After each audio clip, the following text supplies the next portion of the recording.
I think the Grom 2 as a Christmas gift, obviously very, very generous of my beautiful wife, Fanny. The bright, high-vis, quirky little Grom has punctuated this year with a bit of color. We were having a really good year.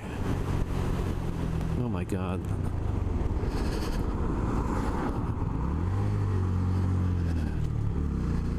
We were having a really good year. I thought that guy was going to overtake those cars and fucking kill me with an ambulance.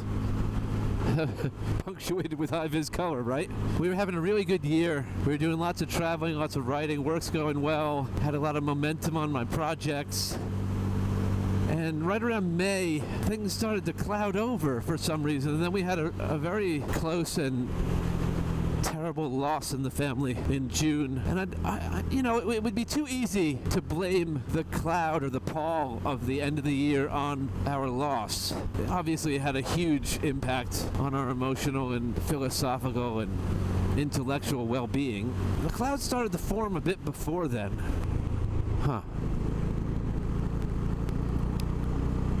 I haven't been able to catch up.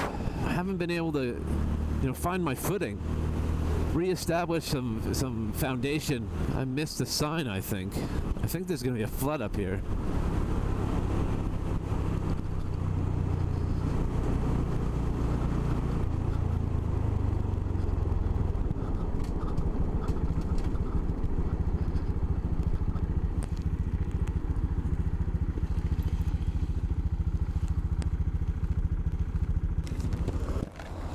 See how deep that is.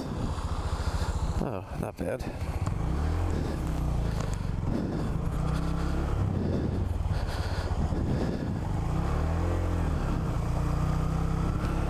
All right. Anyway, I haven't been able to find my footing, catch up with myself.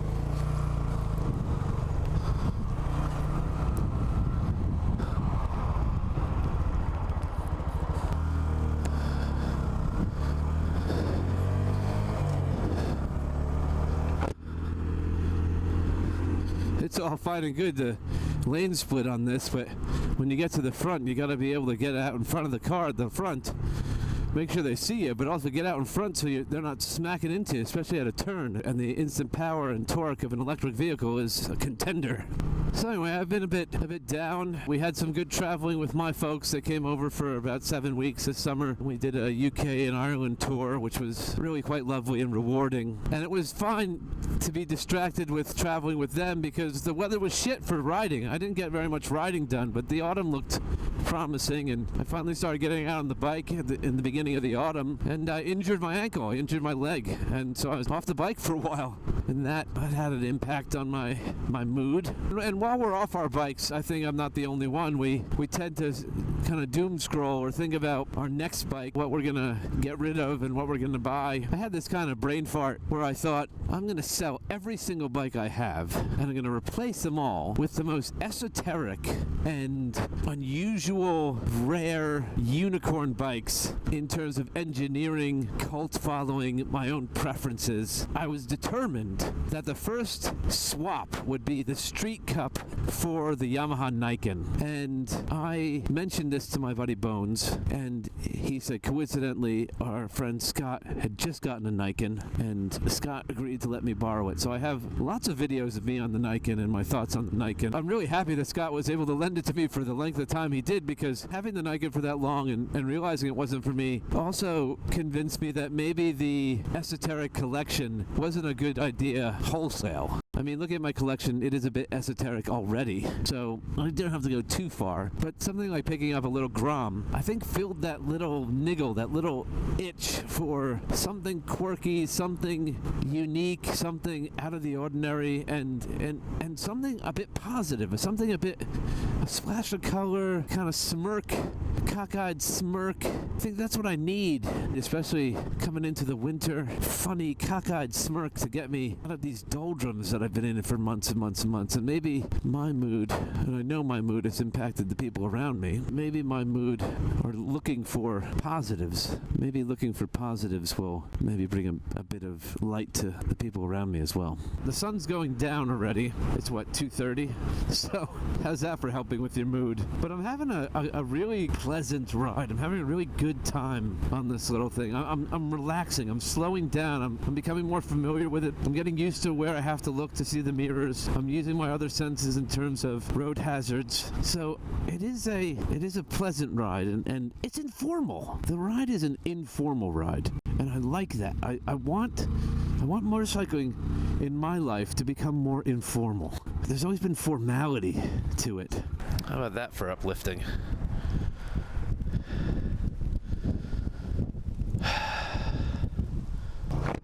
So what do you say?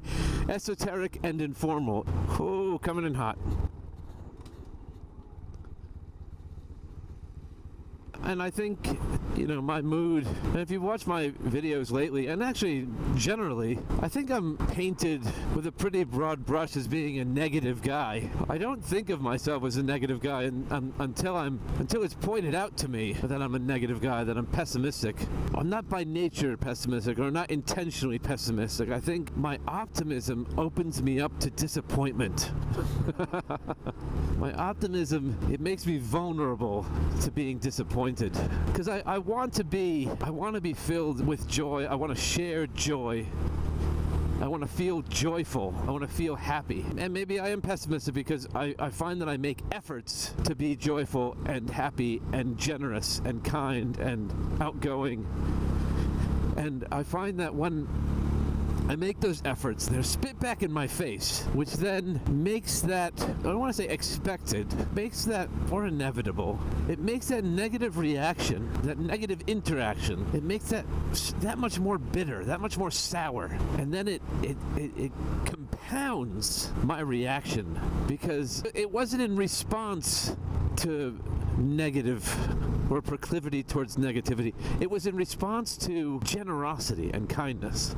And that I think is really damaging. I don't think I'm intentionally or naturally a negative person. I think I put myself in situations that result in negative interactions. And those negative interactions are like compounding interest. They're just infinitely more damaging than just expecting the worst. I think if I expected the worst, I would be less upset when I'm faced with the reality of things. But it's that expectation of being met with positivity and generosity, and having that dashed or confounded is that much more damaging. So I think that's something I want to work on, and maybe the Grom will help me work on that, because I have to be aware of my vulnerabilities on the Grom. Maybe riding the Grom is a analogy to being aware of my vulnerabilities intellectually and philosophically and emotionally. So maybe the Grom is a vehicle for change, a vehicle for enlightenment. If I'm just imbuing humanistic or metaphysical attributes to this little motorcycle, I don't think it's any different or unrealistic or non-traditional as what we've been doing to motorcycles since they've been invented. We've been projecting, we've been imbuing them with qualities and power that go beyond their components because of that feeling it gives us. And I think certain bikes give us certain feelings, and this bike is therapeutic. If you like that video and you want to see more like them, hit like, share, and subscribe.